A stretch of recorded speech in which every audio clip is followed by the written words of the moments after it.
கொண்டிருந்தான். ஒரு சின்ன ஊர் வழியே ஒரு வயதான கிழவர் ராமசாமி நடந்து கொண்டிருந்தார். அவரது கைகளில் ஒரு பெரிய மூட்டை இருந்தது. மூட்டை கனமாக இருந்ததால் ராமசாமி வியர்த்து தளர்ந்து ஒரு மரத்தின் நிழலில் அமர்ந்தார். அப்போது அங்கே வந்தது ஒரு சிறுவன் கார்த்திக். அவன் பள்ளியிலிருந்து வீட்டுக்கு திரும்பிக் கொண்டிருந்தான்.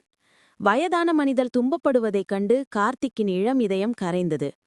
தாத்தா, உங்களுக்கு உதவி வேண்டுமா? அந்த மூட்டையை நான் தூக்கிக் கொள்கிறேன். ராமசாமி மகிழ்ச்சியாக புன்னகைத்தார். கார்த்திக் சிறுவனாக இருந்தாலும் அவனது உதவியை ஏற்றுக்கொண்டார்.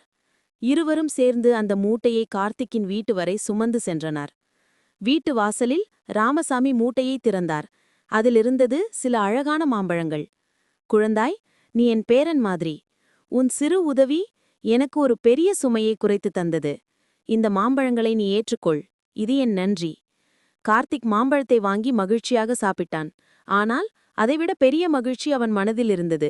பிறருக்கு உதவுவதால் கிடைக்கும் மன அமைதிதான் எந்த பரிசையும் விட மதிப்புமிக்கது. அன்று முதல் கார்த்திக் தன்னால் முடிந்த வகையில் உதவிகளை எப்போதும் செய்து வந்தான்.